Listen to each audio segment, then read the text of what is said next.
எல்லாம் வல்ல அல்லாஹ்வின் நல்லடியார்களே, இந்த நேரத்திலே நாம் எடுத்துக்கொண்ட தலைப்பு பெருந்தன்மையோடு நடந்து கொள்வோம் என்ற தலைப்பை நாம் தேர்வு செய்திருக்கின்றோம். இந்த உலகத்தில் வாழக்கூடிய பல்வேறு கோட்பாடுடைய, கொள்கையுடைய, பல்வேறு சித்தாந்தங்களை கடைபிடிக்கக்கூடிய மக்கள் மத்தியில் நாம் வாழ்ந்து வருகின்றோம். இப்படி மனிதராக வாழக்கூடிய நாம், நம்மளிடத்தில் முக்கியமாக பல பண்புகள் வியாபித்து இருக்க வேண்டும். நபிகள் நாயகம் ஸல்லல்லாஹு அலைஹி வஸல்லம் அவரை எடுத்தாலும் சரி, சஹாபாக்களை, நபிகள் நாயகம் ஸல்லல்லாஹு அலைஹி வஸல்லம் அவரோடு நேரடி பட்டறையில் வாழ்ந்த சஹாபாக்களை எடுத்தாலும் கூட அவர்களிடத்தில் சில விஷயங்கள் அல்லாஹ் குர்ஆனில் சஹாபாக்களை ரலியல்லாஹு அன்ஹு வரலு அன்ஹு என்று அல்லாஹ் சஹாபாக்களை அனைவரையும் பார்த்து சொன்னதற்குண்டான காரணம் எதுவாக இருக்கும் என்று நாம் ஆராய்ந்து பார்த்தால், அவர்களுடைய இபாதத்துகள், அவர்களுடைய வணக்க வழிபாடுகள், அவர்கள் செய்யக்கூடிய திக்ருகள், இன்னபிற அமல்கள், தர்மங்கள், இது எல்லாத்திற்காகவும் மாத்திரம் அல்லாஹ் இப்படிப்பட்ட ஒரு வெகுமதியை கொடுக்கவில்லை. அல்லாஹ் அவர்களை பொருந்தி கொண்டான், ரலியல்லாஹு அன்ஹு, அல்லாஹ் அவர்களை பொருந்தி கொண்டான் என்று அல்லாஹ் குர்ஆனில் சொல்கின்றான். அல்லாஹ்வுடைய கட்டளை ஏற்று அவர்களும் அதன் அடிப்படையில் நடந்ததால் தான் அவர்களையும் அல்லாஹ் பொருந்தி கொண்டான், அவர்களும் அல்லாஹ்வை பொருந்தி கொண்டார்கள் என்ற செய்தியை அல்லாஹ் குர்ஆனில் சொல்லுகின்றான் என்று சொன்னால், இபாதத்துகள், நன்மையான காரியங்களை தாண்டி ஒரு முஸ்லீமாக இருக்கக்கூடிய நம்மளிடத்தில் சில குணங்கள் வியாபித்து இருக்க வேண்டும். அந்த குணங்கள் எல்லாம் சஹாபாக்களிடத்தில் அதிகமாக இருந்தது. நபிகள் நாயகம் ஸல்லல்லாஹு அலைஹி வஸல்லம் அவர்களிடத்தில் இந்த குணங்கள் அதிகமாக இருந்தது. அது என்ன குணம் என்று சொன்னால், பெருந்தன்மை என்ற ஒரு குணம். இன்றைய இஸ்லாமிய மார்க்கம் சொல்லுகின்றது அத்தீனு அன்-நசீஹா, மார்க்கம் என்பதே பிறர் நலம் நாடுவது. நபிகள் நாயகம் ஸல்லல்லாஹு அலைஹி வஸல்லம் சொல்கின்றார்கள், யார் பெருந்தன்மையோடு நடந்து கொள்கிறார்களோ அவர்களுக்கு அல்லாஹ் அருள் புரிகின்றான். அதே போன்று அல்லாஹ் குர்ஆனில் சொல்கின்றான், ஹுதில் அஃப்வ, நீங்கள் பெருந்தன்மையை மேற்கொள்வீராக என்று நபிகள் நாயகம் ஸல்லல்லாஹு அலைஹி வஸல்லம் அவர் ஒரு பக்கமும், அல்லாஹ் தன்னுடைய திருமறை குர்ஆனில் பெருந்தன்மையை நீங்கள் கடைபிடிப்பீராக என்று சொல்லக்கூடிய செய்தியும் நாம் பார்க்கின்றோம். இன்றைக்கு உலகத்தில் வாழக்கூடிய நம்மளிடத்தில் இந்த பெருந்தன்மை என்ற ஒன்று இல்லாத காரணத்தினால் சின்ன சின்ன விஷயத்திற்கெல்லாம் குடும்பத்திற்குள் சண்டை வருவது, அத்தா மகனுக்குள் சண்டை வருவது, கணவன் மனைவிக்குள் சண்டை வருவது, அக்கம் பக்கம் வீட்டு அண்டை வீட்டாருக்குள் சண்டை வருவது, நாம் சார்ந்திருக்கக்கூடிய ஜமாத்துகள், உறுப்பினர்கள், அரசியல் கட்சிகள், நம்மளிடம் பழகக்கூடியவர்கள், கொடுக்கல் வாங்கல், இப்படி எல்லாரிடத்திலேயும் சின்ன சின்ன விஷயத்திற்கெல்லாம் சண்டை போட்டு அதை பூதாதகமாக்கி பெரிய விஷயம் எடுப்பதற்குண்டான காரணம் எதுவாக இருக்கிறது என்று சொன்னால், பெருந்தன்மை என்ற ஒரு குணம் நம்மளிடத்தில் இல்லை. நபிகள் நாயகம் ஸல்லல்லாஹு அலைஹி வஸல்லம் அவர்கள் இந்த பெருந்தன்மை யாரிடத்தில் இருக்கிறதோ அவர்களுக்கு அல்லாஹ் அருள் புரிகின்றான் என்று நபிகள் நாயகம் ஸல்லல்லாஹு அலைஹி வஸல்லம் அவர்கள் சொல்கின்றார்கள். நபிகள் நாயகம் ஸல்லல்லாஹு அலைஹி வஸல்லம் அவருடைய வாழ்க்கையை நாம் புரட்டினோம் என்று சொன்னால், அவருடைய வாழ்க்கையில் எத்தனை விஷயத்திற்கு அவர் பெருந்தன்மையாக நடந்து கொண்டார் என்ற செய்தி நிறைய கிடைக்கிறது. எந்த அளவுக்கு என்று சொன்னால், நபிகள் நாயகம் ஸல்லல்லாஹு அலைஹி வஸல்லம் அவருடைய சிறிய தந்தை ஹம்ஸா ரலியல்லாஹு அன்ஹு, அவரை என்ன செய்யறாங்கன்னு சொன்னா, உஹது யுத்தத்துல கொலை செஞ்சிடறாங்க, அவரை காலி பண்ணிடுறாங்க. இந்த சம்பவத்தை யாரு செய்யறாரு அப்படின்னு சொன்னா, வஹ்ஷி என்று சொல்லக்கூடிய ஒரு நபர். இவர் தான் என்ன செய்யறாருன்னு சொன்னா, ஹம்ஸா ரலியல்லாஹு அவங்கள காலி செய்யறாங்க. இந்த ஜுபைர் பின் முத்தீப் என்று சொல்லக்கூடிய ஒரு நபருடைய அடிமையாக இருக்கக்கூடியவர் தான் இந்த வஹ்ஷி. இந்த ஜுபைர் பின் முத்தீப் ஏன் வஹ்ஷியை தேர்வு செஞ்சாரு அப்படின்னு கேட்டீங்கன்னா, பத்ர் காலத்துல ஜுபைர் பின் முத்தீபுடைய தந்தை கொலை செய்யப்பட்டிருக்காரு. யாரு கொலை செஞ்சா அப்படின்னா, ஹம்ஸா ரலியல்லாஹு தஆலா அவங்க தான் கொலை செஞ்சிருக்கிறாங்க. அப்ப அதற்கு பழிவாங்குவதற்காக வேண்டி இந்த ஜுபைர் பின் முத்தீப் அப்படிங்கிறவர் என்ன செய்யறாருன்னு சொன்னா, வகசியை தேர்வு செஞ்சு இந்த உஹது யுத்தத்துல நீ மட்டும் ஹம்சாவை கொண்டுட்டேன்னு சொன்னா உனக்கு அடிமைத்தனத்துல இருந்து நான் விடுதலை தந்துடுறேன் அப்படின்னு 2 பேருக்கும் ஒப்பந்தம் நடக்குது. அதே போன்று உஹது யுத்தமும் நடக்கிறது. உஹது யுத்தம் எல்லாம் மக்கள் எல்லாம் கூடி 2 டீம் நிக்கக்கூடிய நேரத்துல இந்த வகசிங்கிறவன் என்ன செய்யறான்னு சொன்னா, உஹது மலைக்கு பக்கத்துல இருக்கக்கூடிய ஐனைன் அப்படிங்கிற மலைக்கு பக்கத்துல பதுங்கி இருக்கான். சந்தர்ப்பம் எப்ப கிடைக்கும், எப்ப நம்ம ஹம்சா அவர்களை நம்ம தீர்த்து கட்டலாம் என்று சொல்லி காத்து கொண்டு இந்த வகசிங்கிறவன் நின்றுட்டு இருக்கிறான். சரியாக சண்டை போடக்கூடிய அந்த சூழ்நிலை எல்லாம் நடக்கும் பொழுது அவருக்கு நேர் எதிராக ஹம்சா ரலியல்லாஹு அவர்கள் நிற்கிறார்கள். வகசி அவர்கள் என்ன செய்யறாங்கன்னு சொன்னா, ஈட்டி எறிவதில் கை தேர்ந்தவராக இருக்கிறார்.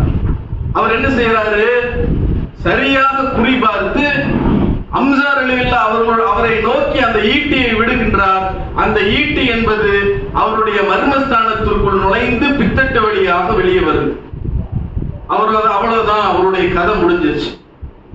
எவ்வளவு ரசூல் ஸல்லல்லாஹு அலைஹி வஸல்லம் அவர்கள் இஸ்லாத்தை ஏற்கும் பொழுது பக்கபலமாக இருந்தவர் யார் என்று சொன்னால் தன்னுடைய சிறிய தந்தை ஹம்சா ரலியல்லாஹு. அப்படிப்பட்ட ஒரு நபரை இந்த வகசி கொலை செய்திருக்கிறார். அந்த செய்தியை யார் அறிவிக்கிறார் சொன்னா வகசி அவரே அறிவிக்கிறார். 2 சஹாபாக்கள் போய் அவர்கிட்ட கேட்கிறாங்க. பிற்காலத்துல வகசி அவர் இஸ்லாத்தை ஏற்றுக்கிறாரு. அவர்கிட்ட போய் 2 சஹாபாக்கள், ஜாபர் பின் அம்ர் என்று சொல்லக்கூடிய ஒரு சஹாபியும் உபைதுல்லா என்று சொல்லக்கூடிய ஒரு சஹாபியும், இந்த 2 சஹாபி என்ன செய்யறாங்கன்னு சொன்னா, வகசியோட இடத்திற்கே போய் அவர் இஸ்லாத்தை ஏற்றதற்கு பிறகு நீங்க ஹம்சா ரலியல்லாஹு அவங்களை கொலை செஞ்சீங்கல்ல, அந்த சம்பவத்தை சொல்லுங்க அப்படின்னு சொல்லி கேட்கிறாரு. அப்ப அவரும் சொல்றாரு, வகசி அவர் சொல்றாரு, நான் இந்த மாதிரி ஜுபைர் பின் முத்தீப்ட இருந்தேன், அவர் இந்த நீ சம்பவத்தை செய்தேன்னு சொன்னா என்ன விடுதலை செஞ்சிருவேன்னு சொன்னாரு, அதனால நான் இந்த காரியத்தை செஞ்சேன்னு சொல்லி அவர் சொல்றாரு. அதற்கு பிறகு அந்த உஹது யுத்தத்திற்கு பிறகு நிறைய போர்கள் நடந்துச்சு. பிற்காலத்துல நான் அங்கிருந்து என்ன செஞ்சிட்டேன்னு சொன்னா, மக்காவுக்கு நான் ஓடி வந்துட்டேன். மக்காவே கைப்பற்றப்பட்டுருச்சு. இஸ்லாம் பல்கி பெருக ஆரம்பிச்சிருச்சு. அபூ சுஃபியான் போன்ற பெருங்கொண்ட தலைகள் எல்லாம் இஸ்லாத்தை ஏற்றுட்டாங்க. இனிமேல் நான் அங்க இருந்தா சரியாகாதுன்னு சொல்லிட்டு நான் அங்கிருந்து தாயிஃப்க்கு ஓடிட்டேன். இது யார் சொல்றான்னா வகசியே சொல்றாரு. ரசூல் ஸல்லல்லாஹு அலைஹி வஸல்லம் அவர்கள் இஸ்லாம் ஃபுல்லா பல்கி பெருகினதற்கு பிறகு மக்காக்குள்ள நுழையறாங்க. ஒட்டுமொத்த மக்களும் பெருங்கொண்ட தலைகள் எல்லாம் இஸ்லாத்தை ஏத்துக்கிறாங்க. இந்த வகசிங்கிறவன் நாம இங்க இருந்தா சரியாகாதுன்னு சொல்லிட்டு அங்கிருந்து தாயிஃபை நோக்கி ஓடி விடுகிறார்.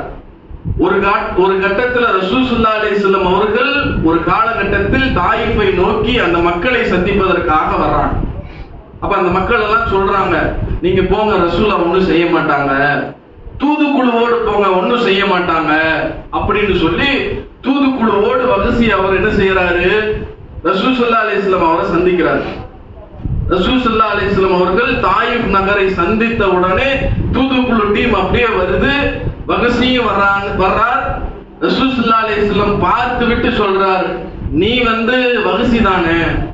ஆமா யா ரசூலல்லாஹ், என்னுடைய சிறிய தந்தையை கொன்ற அந்த வகசி நீதானே? ஆமா யா ரசூலல்லாஹ். இந்த நேரத்தில் ரசூலுல்லாஹ் என்ன செஞ்சிருக்கும்? தன்னுடைய சிறிய தந்தையை கொலை செய்த ஒரு நபரை பல உஹது யுத்தத்திற்கு பிறகு இத்தனை நாள் கழிந்ததற்கு பிறகு சந்திக்கிறார். ரசூல் ஸல்லல்லாஹு அலைஹி வஸல்லம் எப்படி கடுமையான வார்த்தையை சொல்லியிருக்க வேண்டும். உஹது யுத்தத்திலிருந்து உன்னை தேடிக்கொண்டிருக்கிறேன், உன்னை அலைவீசி தேடிக்கொண்டிருக்கிறேன், இன்னைக்கு நீ முடிஞ்ச அப்படி சொல்லியிருக்கணும்ல. அல்லது இவனை சிறையில் அடைத்து சித்திரவதை செய்யுங்கள் அப்படி சொல்லியிருக்கணும்ல. அல்லது இன்னைக்கு நீ முடிஞ்ச தொலைஞ்ச அல்லது கடுமையான வார்த்தைகள் ஏதாவது ஒன்று சொல்லியிருக்கணும்ல. ரசூல் ஸல்லல்லாஹு அலைஹி வஸல்லம் அவர்கள் வகசியை பார்த்த உடனே சொல்றாங்க, வகசியே, அவர்கிட்ட பர்மிஷன் கேட்கிறாங்க. வகசியே, உன்னை பார்க்கும் பொழுது என்னுடைய சிறிய தந்தை ஹம்சா அவருடைய ஞாபகம் தான் என்கிட்ட வருது. சிறிது காலம் நீ என்னுடைய கண்ணில் படாமல் உன்னால் இருக்க முடியுமா அப்படின்னு பர்மிஷன் கேட்கிறான். அவரும் பிற்காலத்தில் அங்கிருந்து வேற ஊருக்கு போயிடுறாரு. ரசூல் ஸல்லல்லாஹு அலைஹி வஸல்லம் அதெல்லாம் மறந்ததற்கு பிறகு பல யுத்தங்களில் வகசி அவர்கள் இஸ்லாத்தை ஏற்று உறுதுணையாக இருந்தாருங்கிற செய்தி நமக்கு இதன் மூலமாக கிடைக்கும். இப்ப நாம என்ன பார்க்கிறோம், ஒரு கொலை மாதிரி பெரிய ஒரு தவறை செஞ்சதும் கூட தன்னுடைய குடும்பத்தில் இருக்கக்கூடிய இஸ்லாத்திற்கு பக்கபலமாக, தன்னுடைய வளர்ப்பிற்கு பக்கபலமாக இருந்த தன்னுடைய சிறிய தந்தை அம்சார் ரலியல்லாஹு அவர்களை கொலை செய்ததையும் கூட ரசூல் ஸல்லல்லாஹு அலைஹி வஸல்லம் அவர்கள் பெருந்தன்மையாக அப்படி மன்னிச்சுட்டு விடுறாங்கன்னு சொன்னா நாம எப்படி இருக்கும்? இன்னைக்கு சின்ன சின்ன விஷயத்திற்கெல்லாம் அத்தா மகனுக்குள் கடுமையான சண்டை. நாம இருக்கக்கூடிய பகுதியில சமீபமாக ஒரு செய்தி, அத்தா சொல்றாரு, பிள்ளைய பார்க்க நாளைக்கு நான் மௌத்தானேன்னு சொன்னா என்னுடைய தீர்தாரை என் புள்ள பார்க்கவே வரக்கூடாது. கடுமையான வார்த்தை. நான் மௌத்தாயிட்டேன்னு சொன்னா குடும்பத்தை எல்லாத்தையும் சுத்தி கூடி வச்சுவிட்டு என் பையன் வரவே கூடாது. என்ன காரணம், என்ன உட்கார்ந்து பேசி என்ன ஏதுன்னு பார்த்தா, இவர் அத்தா வந்து ஒரு இடத்துக்கு வர சொல்லி இருக்காரு. இவர் கரெக்டா டைமுக்கு போக முடியல, ஒரு 10 நிமிஷம் 15 நிமிஷம் லேட் ஆயிருச்சு. அது எப்படி என்ன போய் அங்க நிக்க வைக்கலாம்? இதுக்கு இவ்வளவு கடுமையான வார்த்தையை தந்தையாக இருக்கக்கூடியவர் தன்னுடைய மகனை நோக்கி சொல்லுகிறார் என்று சொன்னால், இதே போன்று அக்கம் பக்கங்களுக்கெல்லாம் சண்டை, அண்டை வீட்டாருக்குள் சண்டை, கணவன் மனைவிக்குள் சண்டை, கொடுக்கல் வாங்கலுக்குள் சண்டை, இது போன்ற சின்ன சின்ன விஷயத்திற்கெல்லாம் சண்டை போட்டு கடுமையான வார்த்தைகளும் கைகலப்புகளும் இன்றைக்கு ஏற்படுகிறது. உட்கார்ந்து நிதானமாக விடுங்க, தெரியாம பண்ணியிருப்பாரு அப்படின்னு பெருந்தன்மை என்ற ஒரு குணம் நம்மளிடத்தில் இல்லாமல் இருக்கிறது. இதே போன்று நபிகள் நாயகம் ஸல்லல்லாஹு அலைஹி வஸல்லம் அவருடைய நேரடியில் பட்டறையில் வாழ்ந்த சஹாபாக்களும் இந்த குணங்களில் வியாபித்திருந்தார். எந்த அளவுக்கு என்று சொன்னால், நபிகள் நாயகம் ஸல்லல்லாஹு அலைஹி வஸல்லம் அவருடைய உற்ற நண்பர் அபூபக்கர் சித்திக் ரலியல்லாஹு, உமர் பின் கத்தாப் ரலியல்லாஹு, இவங்க 2 பேரும் என்ன செய்யறாங்கன்னு சொன்னா, ஒரு இடத்துல உட்கார்ந்து பேசிட்டு இருக்கிறாங்க. பேசும் பொழுது 2 பேருக்கு அப்படி பேச்சு வளர வளர வாதமாயி தர்க்கமாயி உமர் ரலியல்லாஹு அவருடைய வார்த்தை அப்படியே மிகைத்து நிற்கிறது. அவருடைய குரல் அப்படியே உசருகிறது. அபூபக்கர் சித்திக் அவருக்கு தாங்க முடியல, அங்கிருந்து எந்திரிச்சு போயிடுறாரு. எந்திரிச்சு வேகமா போயிடுறாரு. போயிட்டு என்ன செய்யறாருன்னு சொன்னா, போகக்கூடிய வழியிலேயே அவருக்கு சிந்தனை வருது, என்னதான் இருந்தாலும் உமர் அவர் சொன்ன கருத்து நியாயம் தானே, என்னை விட சின்னவராக இருந்தாலும் அவர் சொல்லக்கூடிய வாதம் கரெக்டாக இருக்கிறது, என்னதான் இருந்தாலும் அந்த இடத்தை விட்டு நான் எந்திரிச்சு வந்திருக்க கூடாதுன்னு சொல்லிட்டு நேரா அவர் உமர் பின் கத்தாப் அவருடைய வீட்டை நோக்கி வேகமா போறார். போய் அவருடைய வீட்டை கதவை தட்டி, கத்தாபுடைய மகனை என்னை மன்னிச்சிருங்க, நீங்க சொன்ன வார்த்தைகள் கரெக்ட் தானா, கோவப்பட்டு அங்கிருந்து எந்திரிச்சு வந்துட்டேன், அல்லாஹ் காண்டி என்னை மன்னிச்சிருங்க. இப்ப உமர் ரலியல்லாஹு அவங்க சொல்றாங்க, அது எப்படி நீங்க எந்திரிச்சு போகலாம் அப்படின்னு சொல்லிட்டு உங்களை நான் மன்னிக்க மாட்டேன் அப்படின்ற. இவருக்கு தாங்கல, அபூபக்கர் சித்திக் அவருக்கு தாங்க முடியல. நேரா ரசூல் ஸல்லல்லாஹு அலைஹி வஸல்லம் அவருடைய சபையை நோக்கி தன்னுடைய கீழாடை அப்படி தூக்கி பிடிச்சிட்டு வருக்கு ரசூல் ஸல்லல்லாஹு அலைஹி வஸல்லம் சபையை நோக்கி வேகமா போறார். ரசூல் ஸல்லல்லாஹு அலைஹி வஸல்லம் அவர்கள் பார்த்து கொண்டு அபூபக்கர் அவர்கள் யாரிடத்திலேயும் வழக்காடி கொண்டு என்னமோ சொல்வதற்காக வேகமாக வருகிறாரே என்ற தோணையில் மக்களிடத்தில் சொல்லிக் கொண்டே இருக்கிறார். அபூபக்கர் அவர்கள் நேர ரசூலுல்லாஹ்வுடைய சபைக்கு வந்து உமர் பின் கத்தாப் ரலியல்லாஹு அவர்களை கம்ப்ளைன்ட் பண்றக்காண்டி வந்திருக்காரு. அல்லாஹ்வின் தூதரே, இந்த மாதிரி நாங்க பேசிட்டு இருந்தோம், உமர் அவருடைய குரல் உயர்ந்தது, அவருடைய வாதம் மிகைத்தது, நான் அங்கிருந்து கோவிச்சுட்டு போயிட்டேன், பிறகு நான் பண்ணது சரியில்லை அப்படின்னு சொல்லிட்டு நான் மன்னிப்பு கேட்க போனேன், அவர் மன்னிக்கல. இவருக்கு அப்பவே பெருந்தன்மை ஏற்பட்டுருச்சு.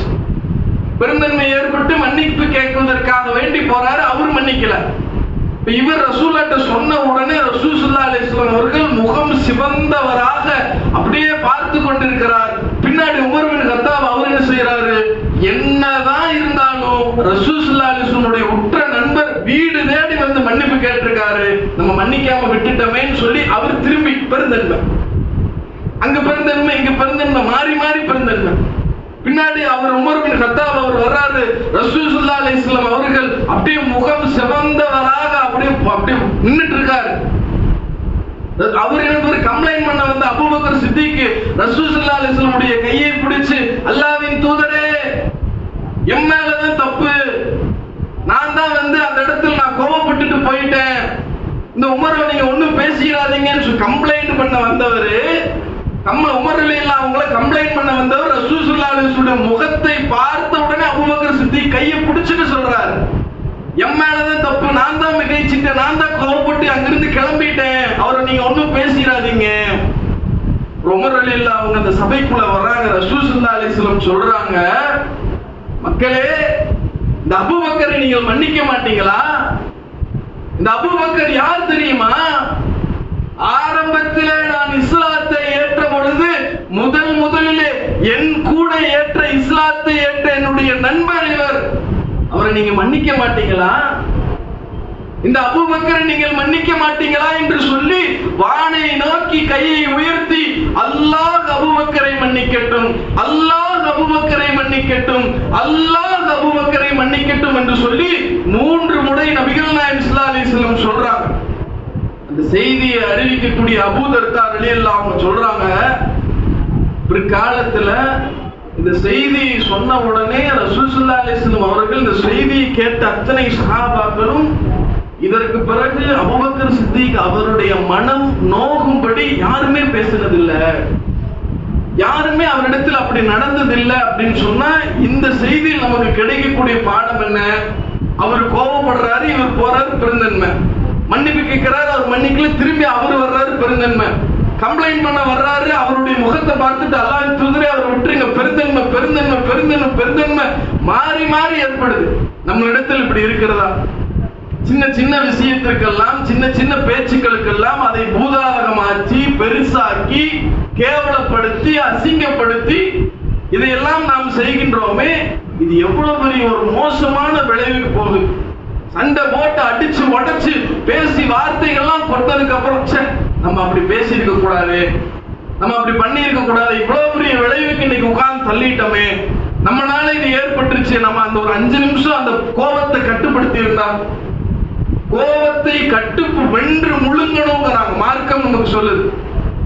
நீங்கள் கோபப்படக்கூடிய நேரத்தில் அந்த கோபத்தை மென்று முழுங்குங்க, அது ஒரு மூமினுடைய பண்பு. அடித்து ஒருத்தனை வீழ்த்துபவன் வீரன் அல்ல. நபிகள் நாயகம் ஸல்லல்லாஹு அலைஹி வஸல்லம் சொல்றாங்க, ஒருத்தரை அடித்து வீழ்த்துபவன் வீரன் அல்ல. உண்மையாலும் வீரன் யார் என்று சொன்னால் அந்த கோபம் ஏற்படக்கூடிய நேரத்தில் அதை கட்டுப்படுத்தி அதை பொறுமையாக இருப்பவன் தான் உண்மையான வீரன். அப்ப நாம் முஸ்லீமாக இருக்கிறோம்னு சொன்னா நம்மளிடத்தில் இந்த பெருந்தன்மை என்ற குணம் வியாபித்து அதிகமாக எல்லாரிடத்திலையும் இந்த குணம் என்பது அதிகமாக இருக்க வேண்டும் என்று கூறி என்னுடைய முதல் உரையை நிறைவு செய்கிறேன். வாஹிர் தஅவானா அல்ஹம்துலில்லாஹ்.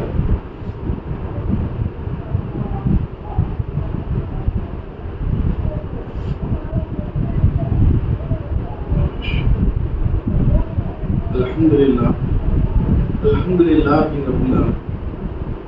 கண்ணியத்திற்குரிய எல்லாம் வல்ல அல்லாஹ்வின் நல்லடியார்களே, இந்த உலகத்தில் பல்வேறு வகையான கொள்கையுடைய கோட்பாட்டுடைய மக்களுக்கு மத்தியில் முஸ்லீமாக வாழக்கூடிய நம்மளிடத்தில் நம்மை பார்த்து முஸ்லீம் அல்லாத நபர்கள் இந்த இஸ்லாமிய மார்க்கத்தை ஏற்று வர வேண்டும். அப்படி வர வேண்டும் என்று சொன்னால் இஸ்லாம் காட்டி தருகின்ற எல்லா குணங்களையும் இயன்ற அளவாவது நாம் கடைபிடித்து நம்முடைய வாழ்க்கையில் நடைமுறைப்படுத்த வேண்டும். ஒரு மனிதன் இந்த உலகத்தில் சில விஷயங்களுக்கெல்லாம் ஆசைப்படுவான். எல்லாத்தையும் விட நான் ஒரு மிகப்பெரிய ஒரு செல்வந்தராக இருக்க வேண்டும், எல்லாத்தையும் விட அதிகமான தர்மம் செய்பவராக நான் இருக்க வேண்டும், எல்லாத்தையும் விட அதிகமான புகழும் பேரும் எனக்கு கிடைக்க வேண்டும், எல்லாத்தையும் விட நான் நல்ல மதிப்பில் இருக்கக்கூடிய மனிதனாக இந்த உலகத்தில் வாழ வேண்டும், எல்லாத்தையும் விட ஒரு சரியான நிர்வாகமாக நான் இருக்க வேண்டும், எல்லாத்தையும் விட பிறர் என்னை பார்த்து மதிக்கக்கூடிய அடிப்படையில் நான் உலகத்தில் இருக்க வேண்டும் என்றெல்லாம் மனிதன் ஆசைப்படுகிறான். அது தவறு கிடையாது. ஆனால் அந்த விஷயத்தில் எல்லாத்தையும் விட பெருந்தன்மையில் நான் தான் முதன்மையானவனாக இருக்க வேண்டும் என்ற குணமும் நம்மளிடத்தில் இருக்க வேண்டும். எல்லாரும் எப்படி இருக்காங்களோ எனக்கு தெரியாது, நான் தான் பெருந்தன்மையில ஃபர்ஸ்டா இருப்பேன், அந்த குணம் என்னிடத்தில் வியாபித்து இருக்க வேண்டும், அது அதிகமாக இருக்க வேண்டும், அது எல்லா நேரத்திலும் இருக்க வேண்டும் என்ற ஒரு செயல்பாட்டை, என்ற ஒரு குணத்தை நாம் அதிகமாக வளர்த்த வேண்டும். இந்த குணம் யாரிடத்தில் இருக்கிறதோ அவர்களுக்கு அல்லாஹ் அருள் செய்கின்றான் என்று சொன்னால் நாம் இனி வரக்கூடிய காலகட்டத்தில் எல்லா விஷயங்களிலும் நிதானத்தையும் பொறுமையும் பெருந்தன்மையோடு நம்முடைய வாழ்க்கையை நடைமுறைப்படுத்தக்கூடிய ஒரு நல்ல மக்களாக அல்லாஹ் உங்களையும் என்னையும் ஆக்கி அருள்வானாக. அல்லாஹும்ம ஸல்லி அலா முஹம்மதின் வ அலா ஆலி முஹம்மதின் கமா ஸல்லைத அலா இப்ராஹீம வ அலா ஆலி இப்ராஹீம இன்னக ஹமீதும் மஜீத். اللهم بارك على محمد وعلى آل محمد كما باركت على إبراهيم وعلى آل إبراهيم إنك حميد مجيد. وآخر دعوانا الحمد لله رب العالمين. السلام عليكم ورحمة الله.